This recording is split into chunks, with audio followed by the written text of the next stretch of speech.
I am so glad you convinced me that the family car should be the Defender 110. It is so beautiful inside. It's so comfortable and it just feels indestructible. Yes, it really is. I've been waiting a long time for the new model to come out. The Defender 110, I'm telling you, it's my favorite car of all times. It's my third one. You know, I have stories of going off road. The guy managed the group. He was like, "What are you doing in this beautiful car?" I'm like, "I'm going off road." He's like, "Are you sure? Because you can use one of ours." And then they look like Mad Max cars. I'm like, no, we're going to do this. And he was shocked. Wow. Well, it's great because the Defender has been reimagined for 21st century adventure, and its unparalleled off-road ability as well as its robust interior are invaluable whether you're headed towards uncharted territory or just a weekend of exploration. The Defender 110 tackles challenging surroundings with absolute confidence. The SUV conveys strength outside and in, featuring peerless technology like an intuitive driver display and an award-winning infotainment system. That's my favorite part, to keep you connected no matter where the journey takes you. Adventure is unique to everyone, and so is the Defender. Choose from the two-door Defender 90, the four-door Defender 110, or the larger Defender 130 with the ability to seat up to 8 passengers. You'll find uncompromising performance in all three.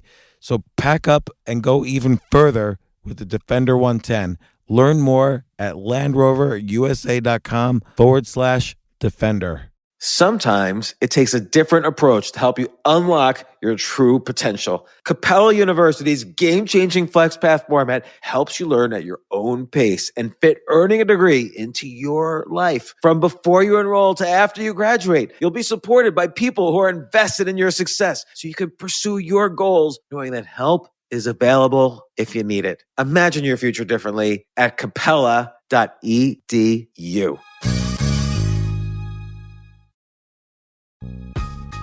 This isn't your average business podcast, and he's not your average host. This is the James Altucher Show on the Stansberry Radio Network.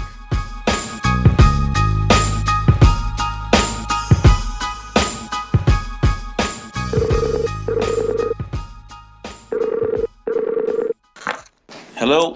Oh, hey, Daymond John? Yes. Hey, this is James Altucher.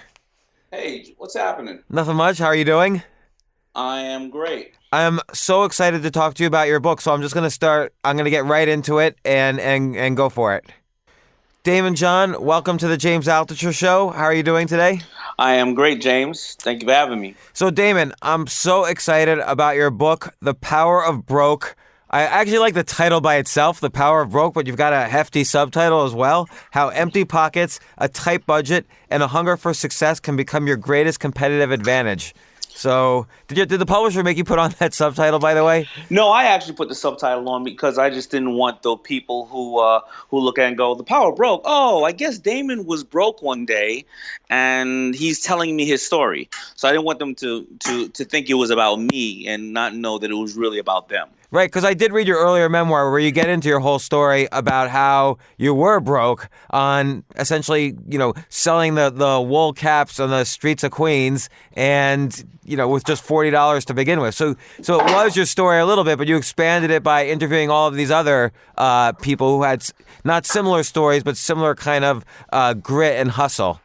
Right, absolutely. So I didn't want people to think that this book was purely like maybe I had the magic sauce or the secret bullet and how to obtain some level of success in life.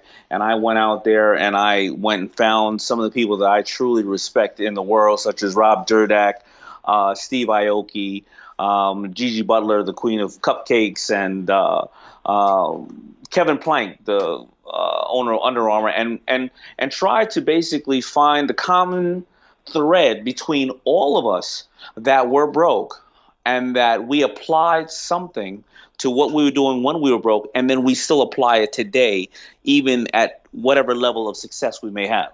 So there's a couple of different angles I want to get at. One is I do actually want to hear your sort of origin story. Every superhero has their origin, and that did lead you to kind of the ideas in this book. But even more interesting to me was the time you started a record label, which really kind of hit home for you why you needed to have that feeling of like broke and hustle in the streets again. Can you tell us that story of you starting a record label? Sure. So this is one of the several times where, I had the resources in regards to staff, capital, a name, and everything, distribution, and I made my biggest mistakes, which cost me the biggest. So right around 2001, FUBU as a record label, as a clothing line, we're a lifestyle, and we decided to put out and create a record label. Don't worry about it. I wasn't singing, rapping, and dancing myself, so I don't want to scare you. But we already had really great relationships with music artists. We were basically dressing everybody in their videos, and even before that, people would say, "Please, why don't you create my image for me?" So we decided to create a record label called FB Entertainment, and we came out with an album called The Good Life album. Now, The Good Life album had all the stars that we can ever ask for on it, from LL Cool J to Ludacris and all the way up and down. And we released a couple of different singles on the album. When we turned around, we spent about $3 million, creating this record, creating the videos and everything else around it. But at the end of the day, if we were looking at sales alone, we probably sold about $1.2 million of record sales. And we were in this to be in the music business, but also enhance the lifestyle we had. And the mistakes that I learned was the fact that we thought we can do it ourselves, and we took shortcuts, and we decided to spend money on more advertising, more glossier videos, a big shiny office with people to come up and see, and buy all of what we thought were the best, but we didn't know what we were doing, and we didn't exercise the power of broke, because we could have still gotten all those artists to record. We could have gotten all that distribution, but we thought money was going to shorten our learning curve. And what it did is really it cost us, because we never came out with a second album after that. It seems like with all those artists, you should have sold more than $1 million or $1.2 million worth of albums. Yeah, you would have thought so as well, because, you thought that you put all the best things in place and you purchased everything. But the reality of products are you're never going to create anything new in this world. You're going to create just a new form of delivery. And this is another song like every other artist can make, but we never built up the following. And we didn't build up the following because we didn't know the kids that were buying the music. We knew the kids that were buying clothes, but they didn't respect us for selling music. And we couldn't earn their respect because we never went through the maze. We only got to the part of eating the cheese, right? And we basically never built that following. And that is the most important thing about running a business, creating a following, or even having a relationship, creating this level of trust with that person you're with, or that person you're selling to, or that person you're delivering something to. And if you don't have that, I don't care how much money you have, you can't buy your way into it. It's short-lived. That's really interesting. So you're saying the key for many businesses is building the following. That's particularly true for consumer goods businesses, say, not necessarily, but, maybe you could say that's true for any business, because now in a world where you can, make videos or post articles on many different topics and many different media, you can build a following and then sell into that following of people who are reading you or who are paying attention to you. Yeah, absolutely. I mean, the old days of making and they will come are no longer there because of transparency. So you look at people who are living room stars. I mean, there are people like, somebody I interviewed in the book, Acacia Brentley. I mean, this girl is what they attribute to be the selfie girl. She probably on all her platforms, Twitter, Snapchat, Facebook, whatever the case is, has 14 million, 15 million people following her. So a few people pay attention to her. Yeah, people pay attention to her. 14, 15 million people pay attention to her. Now, you may look at somebody like me, or let's say somebody who's on a public station, like a Kim Kardashian, right? She's on a public network. Let's say 40 million people follow her. Well, 10 million maybe girls who love her to death. Another 10 million maybe women who just love to hate her. Another 20 million maybe guys who are really attracted to how Kim looks, right? And that's because she's on this type of base. But when you look at somebody like Acacia, who really doesn't have the public platform as we know, such as a television show, and you have 15 million people following her, 90% of those people are following her purely because they're seeking her out, and other people are sharing that this person is a person of relevance and this person enhances their life. She creates a following. She's actually more valuable than a person of Kim Kardashian of that sense in regards to converting their followers. People are watching Kim just to watch half the time. How did she get up to 15 million followers? Well, she's in the book, and she gets up to 15 million followers because it's an odd story. She was a child who was bullied in school, and all the kids, kind of basically made fun of her, didn't want to hang out with her. And when it wasn't popular, she was going on to platforms. She was taking pictures of herself because she wanted to have some confidence of herself, and just pictures of her face. This girl's not a girl who goes and shows a bunch of skin or wears, really questionable clothing or curses or anything like that. And then people started hating what she was doing. And then people started saying, you know what, I know why you're doing this. And they started following her. And she actually is one of the forefront leaders of what we call today the selfie. And oddly enough, I learned from her, out of all the people who started talking negative about her, she never responded to one negative comment. And after that, more people came to follow her because they said, you know what? You don't fight negativity with negativity. You just totally ignore it. I'm a little too immature to do that. I'm going to respond to a couple of negative people. Well, I see you do that a lot on Shark Tank, so you certainly teach us how to do it. So it's interesting. Your book and the themes in it remind me.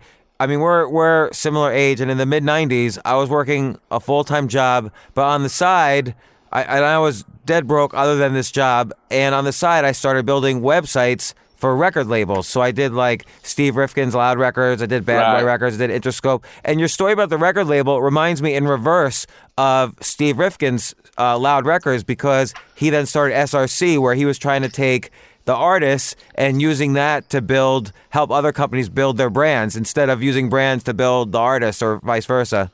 Well, let's look at Steve from even earlier then. Let's look at, he's the guy who, he didn't go after the big television commercials and tours. He started the street teams. Right. That's I did the website for SRC, his whole street team company. Yeah, so think about that. He found a whole bunch of guys who wants to go hang out at clubs anyway and talk to girls, right, and listen to great music. And he said, here's a bunch of flyers. Right. And here's a couple of dollars. Why don't you go out there? And he used that. I mean, that's the whole theory of the power broke. It's being able to understand how to leverage your assets in your relationship. So everybody talks about OPM. I need OPM to start a business. Well, OPM, Jay Abraham so eloquently taught me, is not other people's money. OPM, when you don't have anything, you go OPM is other people's marketing, other people's memberships, other people's manufacturing, manpower, I love that. Mistakes. You can always make a profit of OPM, and it doesn't have to be other people's money. Oh man, I'm gonna have to steal that, like when I give a talk or something. Of course, absolutely. So let's reel it back, because I think your story also is like kind of the defines the power of broke very well as well. Like, you just tell me about the first wool caps you sold. Well, my story is that, basically in the early 80s, there was this new, what we call a disruptive technology today. It was called hip hop. It was coming around and everybody was laughing at it. But to me and to many of the kids that love hip hop, such as obviously you now putting together those sites, this was our form of the street communication of kids from all around the country and all around the world talking about their hopes and their desires, their challenges, their dreams. And we started to communicate through this music. And there was a lifestyle that came with it, a way to dress, walk, and talk. And we started to buy all these brands that weren't really designed for us. I didn't need a $700 ski coat with Gore-Tex in it to wear it in the street because I love the colors. I needed a $200 colorful coat. And when a lot of the designers out there at the time, they really just wanted to shun away from the market for whatever their reasons were. We don't like hip hop. We don't like inner city kids. We don't like rappers. We don't like black people. We don't like Latinos, whatever their case was. But I started to feel insulted. I was a hardworking guy. I was working at Red Lobster. I was working 2 jobs, actually. And I started to hear rumors but then I did actually see an article where it said Timberland said, we don't make our clothes for drug dealers. Oh, my God. And do you remember that? I don't remember that, but that's striking that they would say that. Well, of course. But you know what? They weren't they were operating from 30,000 feet in the air. And, if you know anything about business is 80-20. And if 20% of your customers are 80% of your business, but you sell the best boot in the world, well, if you're selling to a construction worker, he only has to buy a new pair of Timberland once every 2 years. But if you're selling to a kid like me at that time, where I was what you would call today a sneakerhead, I needed every single color, and if a boot got scuffed, I'd have to throw it away. I was buying 3 new pair of Timberland a month, and you just called me a drug dealer, and I was a hardworking guy. So in Red Lobster, so what did I do? I started to look at these videos, and I saw this hat. I saw a crew named De La Soul wearing it, and it was this little wool hat, and I said, I got to go find one. I couldn't find one anywhere in Queens. I finally found one uptown Manhattan. I remember that cover, the album cover, 3 Feet High and Rising, where they're wearing the wool hats. Absolutely. 5-5 Soul was making it, a company 5-5 Soul, and I finally find one in Manhattan. I come home, show my mother. I said, Ma, I spent $6 in gas, $900 in tolls, and $20 on this hat. And she looks at me and says, I'm crazy. And then she said, Daymond, I can show you how to sew that hat, and now you can get a bunch of them for $40. Go get 220s, go to the store, and buy $40 worth of fabric. I buy the fabric. I come home. She shows me how to sew those hats. Now I have a whole bunch of hats and one head, right? So I remember like it was yesterday. It was Good Friday, 1989, 3:30 in the afternoon, and it was 37 degrees outside, and I stood outside the Colosseum Mall, a mall in Jamaica, Queens. It's pretty popular, and just shivering with a bag of hats. And I sold $800 worth of hats in an hour. Wait, so how old were you right then? I was 18. Man, so you were, for me, I was about 18 then as well. No, actually I was a tiny bit older, but I would have been a rich man with $800.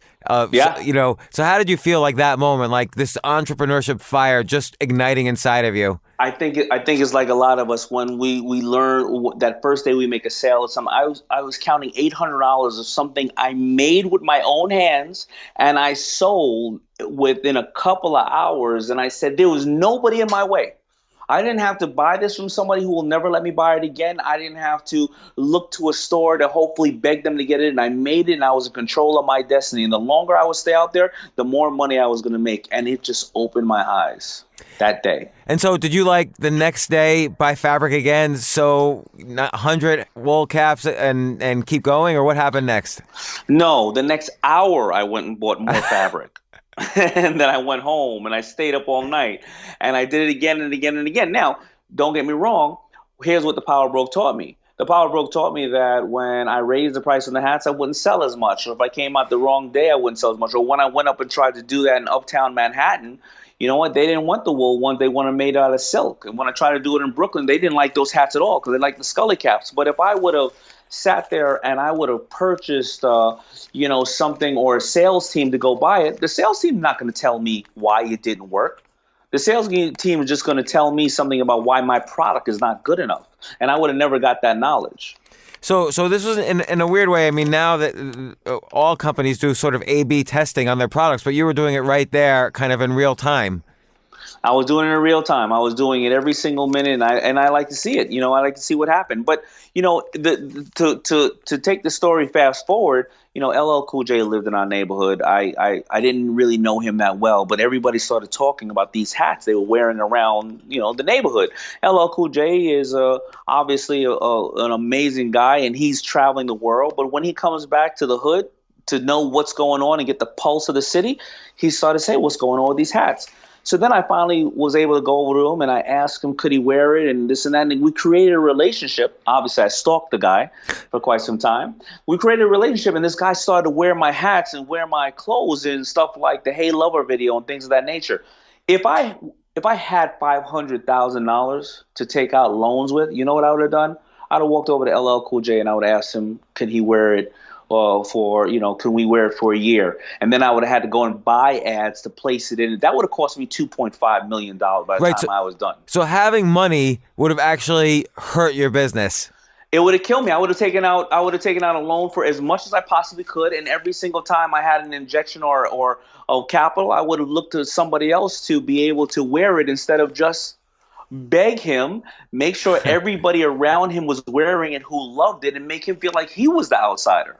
So how did you kind of like ultimately, what was the moment where he said, yes, I'll start wearing this? Like was it a philosophical moment where he realized what you were doing and how it connected to his music, or like what did it? What brought him over the top?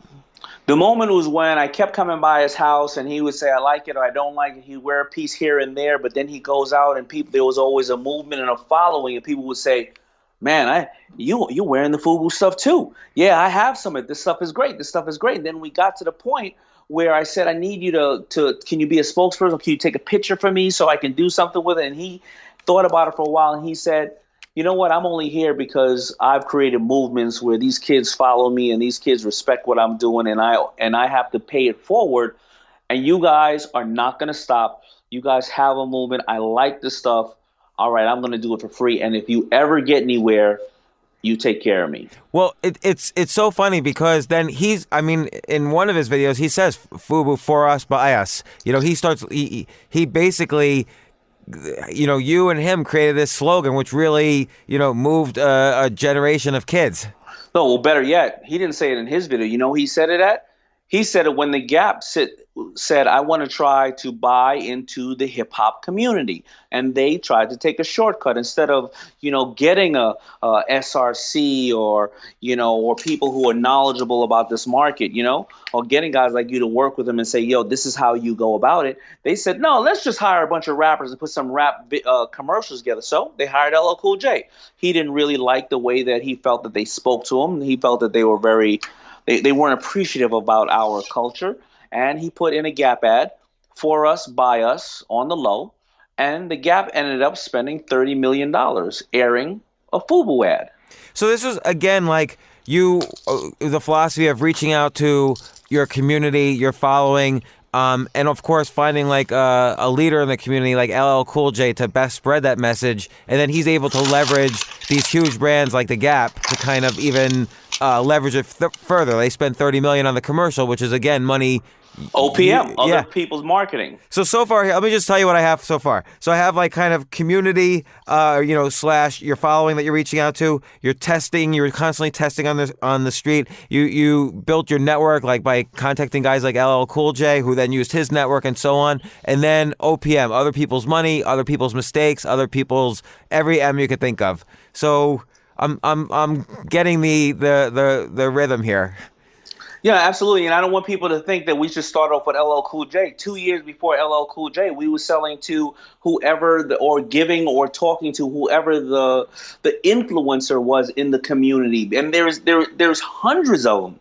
That's why you could look today at someone like an Acacia or a Rob Durdak or people like that who have millions of people that follow them, because the community leaders don't have to be this big star. They have to just be the people that people respect in the market. This is going to be a weird analogy, but it sort of reminds me that of, there was this one period in the mid to late 70s where Bill Gates, Steve Jobs, Steve Wozniak, Paul, and all these guys who went off to start these huge computer companies were all hanging out together, I guess, in San Francisco or Silicon Valley, and they at this thing called the Homebrew Club, where they would just make these almost model computers and they would play around. And from that beginning started the whole computer revolution. And essentially you were part of the same thing, but in Queens with guys like LL Cool J, Russell Simmons, Run DMC, everybody kind of coming out and in this, hip hop movement out of this one area who were all around the same age and built huge businesses out of it. 100%. I mean, I was on a tour. I was on one of the first tours. I think it was 1984, and there was 3 of us on that tour, 3 kids. 4 of us. I said I was going to be the biggest clothing guy in the world. Another guy said he's going to be the biggest DJ. Another guy said he was going to hopefully do videos or graffiti. And another guy said he was going to be the biggest drug dealer. We were all 15 years old. Who those guys end up being? Well, me, I ended up doing okay. The kid who was going to be the biggest graffiti artist was Hype Williams, the famed director. Sure. The other kid who said he was going to be the biggest DJ is Irv Gotti, who has Murder Inc. And the other guy who said he was going to be the biggest drug dealer ended up becoming the biggest drug dealer. And Irv Gotti and Hype Williams wrote a movie about him called Belly, and he's still in jail. But at the end of the day, we all went after what we were going to be because this tide was rising in hip hop. And at the same time in our business, all of us were the same. When we went to Manhattan, we were all the same people. It was Daymond Dash, Steve Rifkin, and the other Steve. What's the other guy, Steve? I don't know what I'm talking about. I don't remember. It's a long time. Oh God, he did the same thing in America. Anyway, but anyway, that's how it all happened. It was a really special time when we all were a certain age, just like you just said about the big juggernauts in technology. So what if you didn't grow up there and I think a lot of people might hear this and say, well, I got born at the wrong time. I'm in the wrong town. I don't relate to the people around me. Well, what if you're hungry and you've got you want to hustle and you've got this power of broke, but you don't know what to do with it. You don't know what community to connect to. What would be like the first steps? Well, I mean, the first step is obviously, well, first of all, and that's let me back up. The reason why when I wrote the book, I didn't just talk about myself, and I wanted to make sure that I put a lot of different people in there. You want to come up in a certain community, you have to resonate with the community. Now, I'll give you an example. Steve Aoki in the book, everybody says, well, his dad had so much money. That was actually a problem for Steve. Steve, when he would go to their inner city and try to talk about, I'm going to be a DJ and everything else, they would say, you got money, get the hell out of here. And he would have to say, no, it's not about my money, because he didn't have any. His father wouldn't give him any because his father said, you're hanging out with those kids in the street. You better come work for me or I'm not giving you a dime. So Steve came from a different part. Or you look at Kevin Plank, who's doing $4 billion now a year, and they said you could never take on Nike, Reebok, and Adidas, and now he has Under Armour. He came from the streets of Baltimore, and he went out there and hustled with one little shirt. He tells in my book how he didn't even have enough money to go past the toll, where they had to basically give him a ticket for not being able to pay the toll. So how did he get going then? What? So he's using the power of broke. What did he do?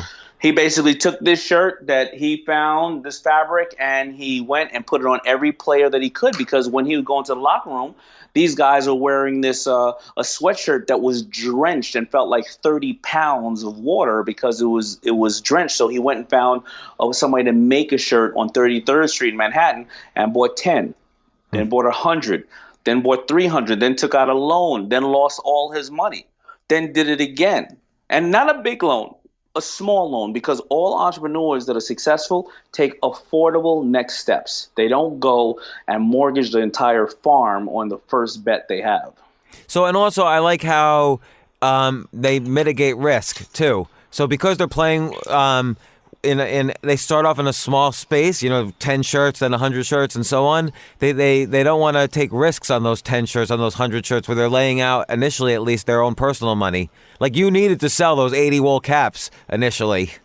That's right, because when you want to make your mistake small, because God forbid, you take out a $200,000 loan and you bet it all on one thing. What's going to happen? First of all, you have this $200,000 Frankenstein on your back. Your credit's ruined for 7 years. The people that invested in you or helped you, they're not even talking to you anymore, and you lost your taste for the business, and you probably damn near have cancer because you're so stressed of what you did. So let me ask you about that though. You and your mom took out a $100,000 mortgage on a house. That's pretty scary, right? When you were starting to ramp up. How did you mitigate risk then? Well, because we started in 89. I started in 89. I closed FUBU 3 times up until 92 because I ran out of money. Wow. But it was only $2,000 at a pop. And then when I finally took out that loan, it was in 1995 when I went to the magic show and I came back with $300,000 in orders because I had created such a following. So that risk was mitigated by going, all right, I have $300,000 in orders. I take out a $100,000 loan on my house. That's all my house was worth. I didn't have any other money in the house, but it was fully paid off. But if I sell the $300,000 of clothing, I put the $100,000 back into the house. So you didn't need to raise any money. You just kind of kept building up.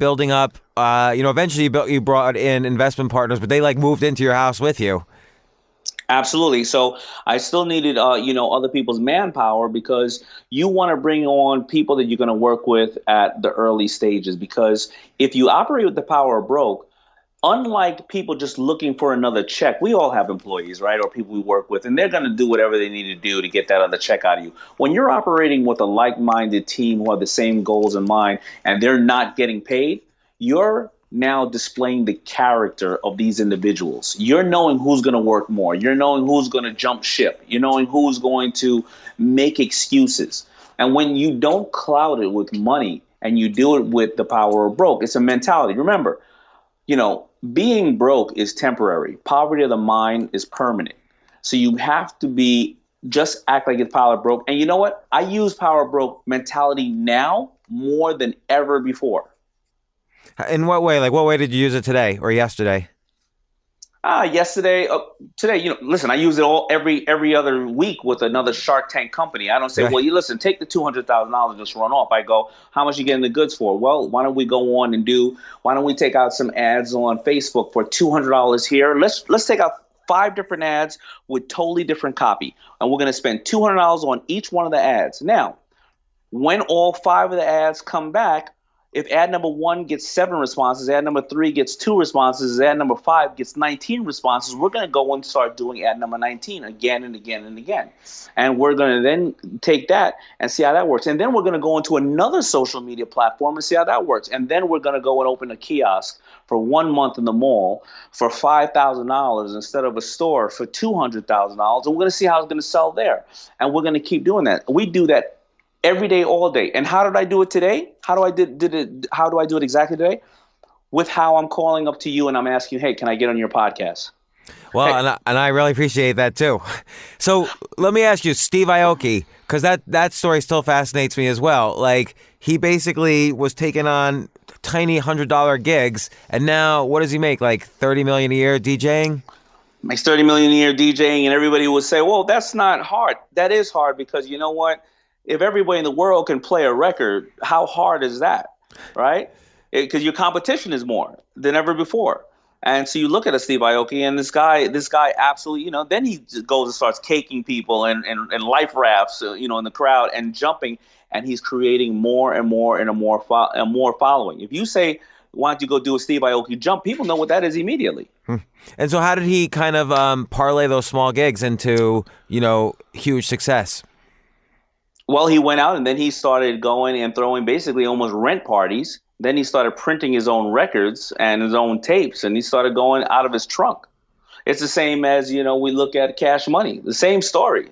Same story. You're going to find this in every single aspect of life. I interviewed in there Mark Burnett. I mean, the guy who is the most successful reality producer in the world. He started out as a Shark Tank. T-shirt guy too. Huh? He started out as a T-shirt guy as well. Yeah, even before that, the guy was he was in the British Special Forces, right? So you got a guy who's like a Navy SEAL, right? He comes over to America. You know what he first starts doing? No. He becomes a nanny.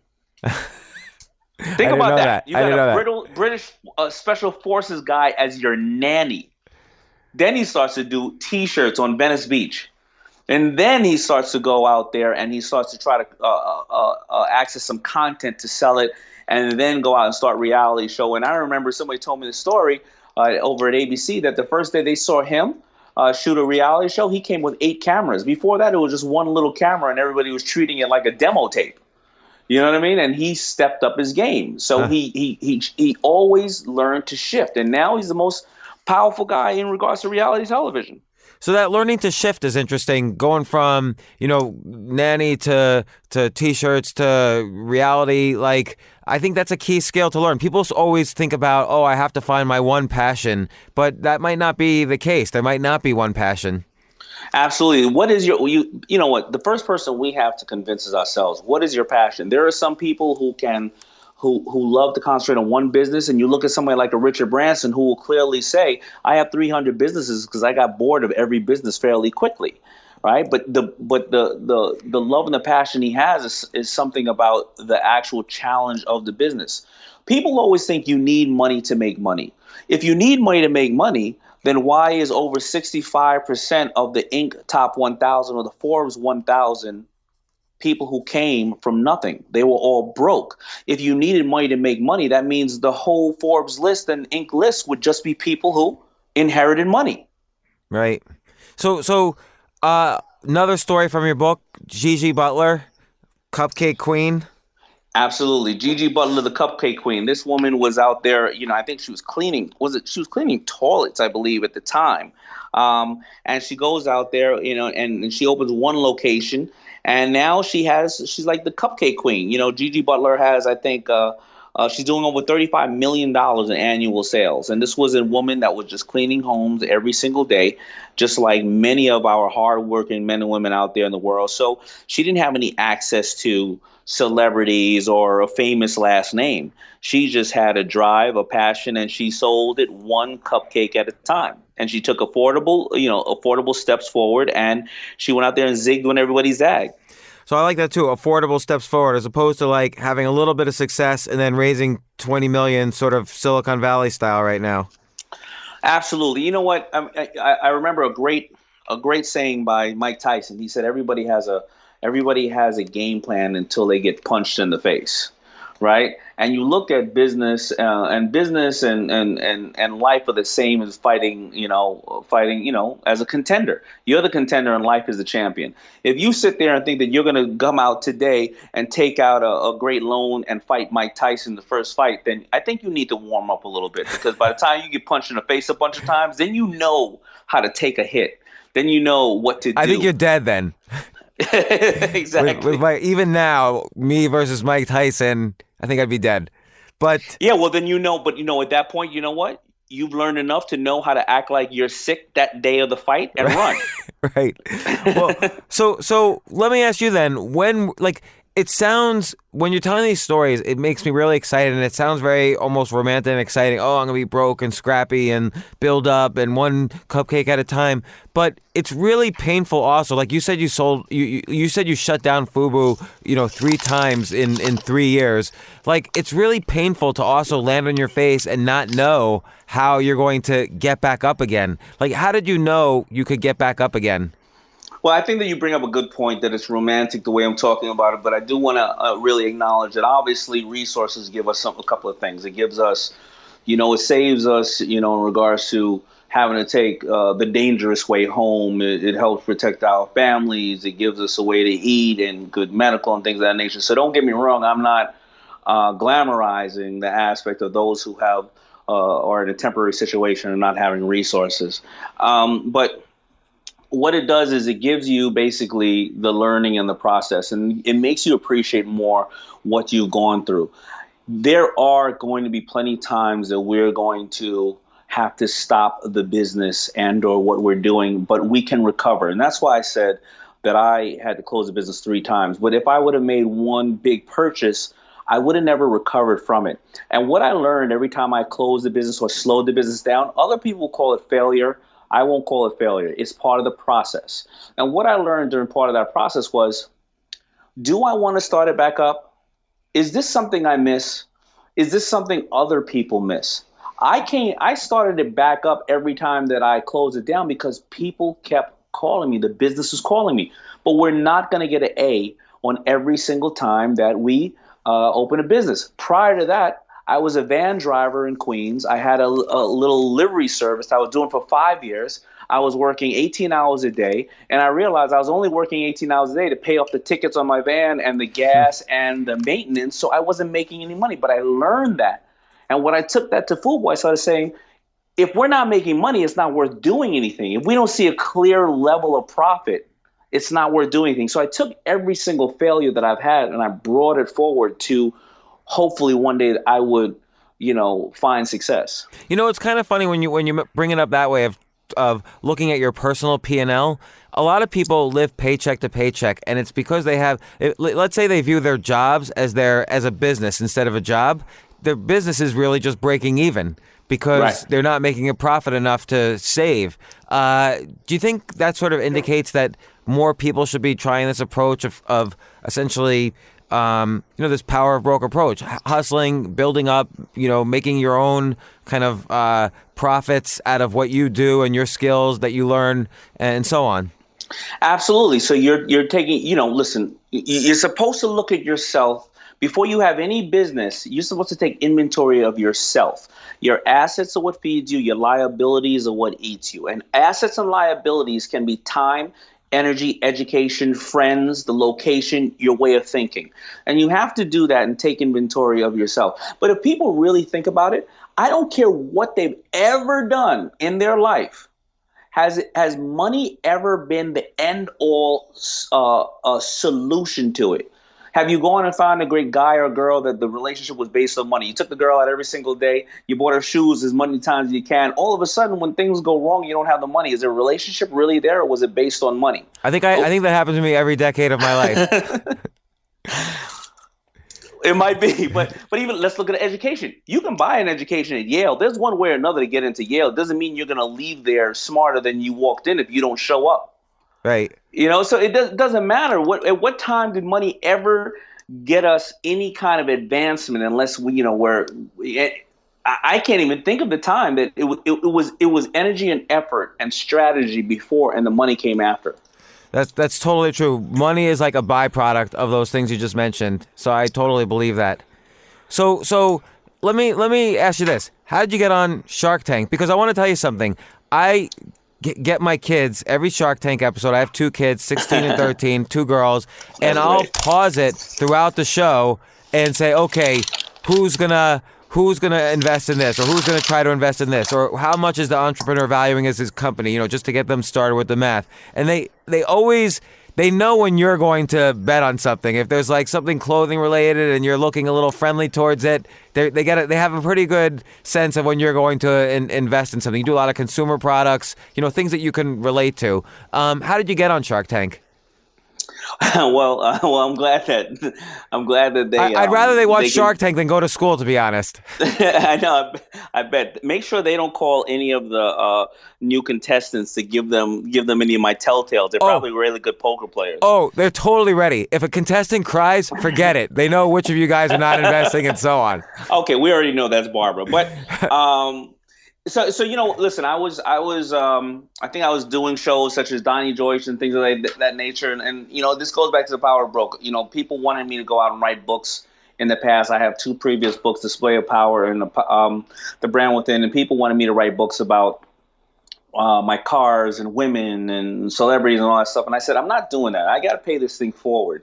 And I got to go out there and I got to talk about this thing called entrepreneurship, because this thing is empowering and other people need to know that. And I did that right around 2004 when it wasn't necessarily the coolest and hippest thing to do. And I got 10% of the money that I should have gotten for a book offer because I refused to do what these other people wanted me to do. Actually, that was my first book. My second book, I put out myself because I just wanted to educate people.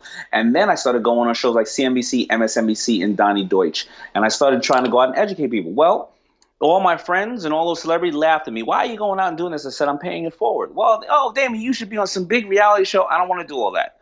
But the big boys and girls are always watching us. Mark Burnett and Clay Newbill, the producers of Shark Tank, they already have a show called Dragon's Den. It's #1 in Japan, London, and Canada.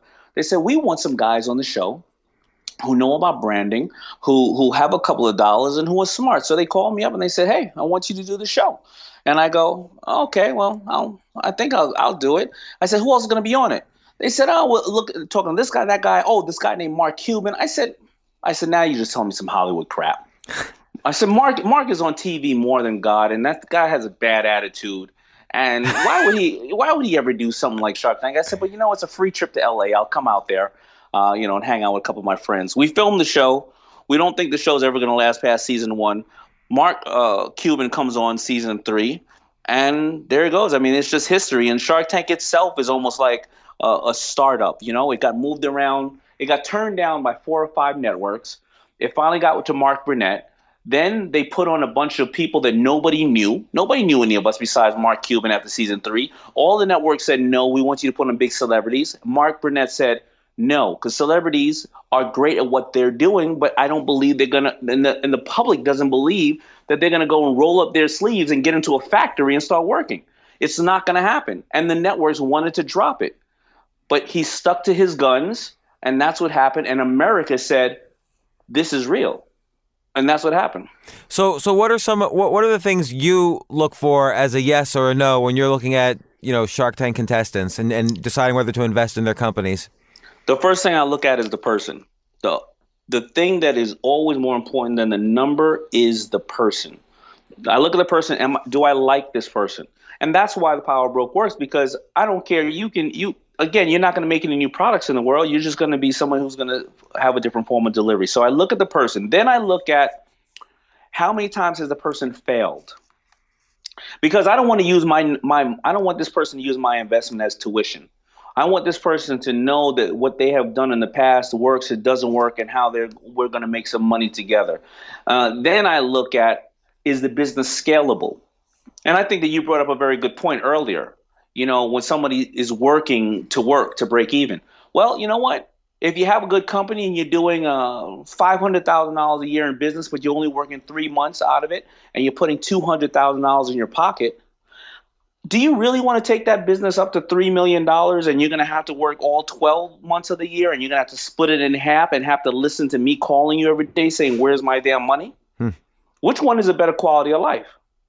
So that's what I look at, the scalability at the end of the day. And are there any particular industries you like, or? Not necessarily because, every industry is changing and I'm finding success in industries that I never thought I would, which are food. Some of the top companies I have now, I have great partners with, is Al Bubba Baker's Boneless Ribs and Three Jerks Jerky. So I'm finding if you look at that, I go, it's really about the person because I go, I never wanted to be in that business, right? And then those businesses are doing great.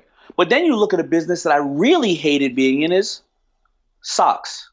The damn sock business. I said to myself, I remember that one, I think. yeah, Bombas socks. I have 1 million pairs of units in my warehouse of FUBU socks I can't sell. Why in the world would I buy another or invest in another sock company? But then these guys from Bombas, they're thinking outside the box. They started out with no money. They created this amazing sock, or they have a social cause to it. They give a pair away to the homeless shelter because their biggest care is their feet, and they sell only online. Something that I've never done before in my life. And these guys are doing $5, $6, $7, $10 million, and it's a social cause. How'd they start selling online like that? They went out and they found this the sock where it has no seam in the toe, so people started to be attracted to it from a couple of different reasons. And this is how I said you take out the Facebook ads, $100 or $10 a piece. They found runners who love the sock and yoga people who love the sock because they can run. There's no seam in the toe. Right. Then they found people who love the social cause because they understood that they're giving it away to shelters and people in need. And then they found a third pocket of people who just love the design, very colorful. And I didn't know this. There's a lot of people who are like sock collectors. They have like 200, 300 pair of socks. And that's the beautiful part. So these guys found that, and now they do collaborations with companies like The Gap. Comes full circle, right? We're working with The Gap, and The Gap is now gonna give up to $1 million worth of socks away, for this collaboration over the last Christmas season. So these guys found their niche, and again, they didn't need money; they needed to think outside the box and find that niche. So what was your deal with them initially? I don't even remember the deal. It was 3 years ago. But you have like a percentage of the company, and yeah. How do you see yourself exiting a company like that? Will they sell to like a Nike or something, or what will they do? They're probably going to exit. They're going to sell, but again, I think that it's a longer ride. I think that when you have socks, then you go naturally into underwear and things of that nature. But the beautiful thing about working with people who understand whether the power broke or be agile and think outside the box is I don't need to ask them what the game plan is because they're going to give me the game plan. When you're an investor and you work with other companies, you work for the company just as much as the company works for you. And you're a true partner. So these are the few guys that I can go to sleep at night and I'm just waiting for them to call and tell me what more they need. I bring them some ideas, and don't get me wrong, some of them are like, Daymond, that's great. Some of them like, Daymond, you old dog. This is not done like this anymore. And I learn from them as well. Well, so what's like your worst Shark Tank experience? So that's a great one. What's your worst experience with Shark Tank? My worst Shark Tank experience is there's a lot of them. I'm not going to call anything my worst. One of my lessons was I worked with an amazing woman named Gayla Bentley. She had a company where she made designs and beautiful dresses for full-figured women. And Barbara and I went in on the deal. We hooked Gayla up with a couple of designers here and there and manufacturers. And we haven't seen anything yet or heard from her. But why you haven't heard from her? Oh, we hear from her here and there, so I'm not going to say we haven't heard from her in the sense that she stole anything. I just think that the business just didn't blossom like we hoped it would, and maybe she just hopefully I have hope that she'll come around 10 years later and say, oh, by the way, I moved to Australia and I'm doing really well, and here's your money. But those things happen, and sometimes people are trying to figure it out while they're not around, but. For the most part, I don't even look at it as a negative. It just has made me sharper and smarter. What's the shark you like to most co-invest with? Like, who do you like to work with among the other sharks? I like the last shark that I did a deal with. Okay, that's it. that's a diplomatic, good way to say it. No, I'm not being diplomatic. I don't like working with those guys. I don't like working with those bobos for various reasons. Number one, we all think we know it all. Right. right? And then it gets convoluted because you get the entrepreneur gets a little confused. Do I listen to Daymond or do I listen to Robert? Do I listen to who? Do I listen to that person, right? And then just egos get in the way, and it's hard. These sharks are busy, so I want to talk to my partner as much as I can. It's hard finding where Mark Cuban is today. Right? You don't have him on speed dial on the cell phone or anything? Yeah, I do. So we were both over at CES yesterday. I said, "Hey, Mark, I got a panel going on at 12. What are you doing?" He said, "Yeah, I got a panel going on this time." And I said, "All right, no problem. So I'll catch up with you, man, during the rest of the day." He said, "I'm stacked." Then he didn't answer my text till like 19 hours later. So he's the first guy to blow me off for 2016. That's so funny because he's actually very good at like responding to people in general. Yeah, but he doesn't respond to me because he knows I'm going to chase him down. But I truly do love and respect. I respect those guys. I've learned so much from all the sharks. But the best time I love to do a deal with them is not when I'm a shark. It's when I'm a catfish. When I know that it's a Robert or Mark Cuban deal and it's technology, and whether I raise the price up or you let me in to get a free ride. That's the best time ever that I love doing a deal, when I'm getting a free ride in a place that they know way more than I do. Right. Those are the best investments. Like if you can co-invest with someone, if you can basically stand next to the smartest person in the room in that particular area, it's always a good thing. Nothing like being a buzzard on a gut wagon. Well, Daymond John, your book, it's so many great stories. It's so exciting. And I really love the underlying philosophy, the power of broke. I think it's particularly important in this day and age where everyone thinks they can just quit their job and raise $20 million for an idea. But you show how it's done. The power of broke, how empty pockets, a tight budget, and a hunger for success can become your greatest competitive advantage.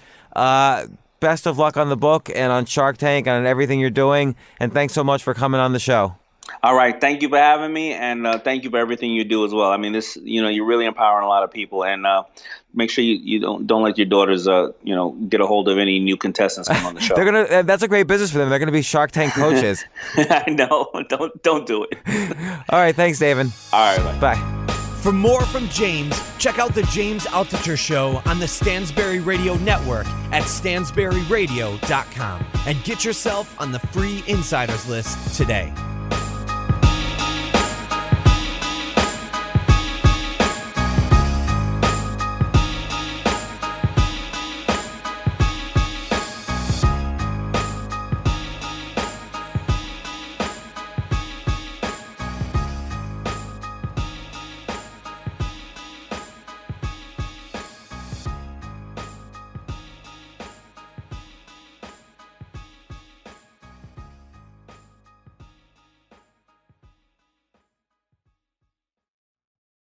Walmart's Black and Unlimited platform is making it easier than ever to support Black-owned brands. When you go to walmart.com/Black and Unlimited, you'll not only get to shop products from Black-owned brands, but also learn about founders like Janelle Stevens of Camille Rose, which specializes in products for naturally curly hair, or the Allison Devon, founder of Teespressa, and there are many more awesome products that you have yet to discover. It's all easy to find with Walmart's Black and Unlimited platform. Join in on celebrating Black brands today and every day at Walmart. We are Black and Unlimited. Visit walmart.com/Black and Unlimited to discover more. That's walmart.com/Black and Unlimited.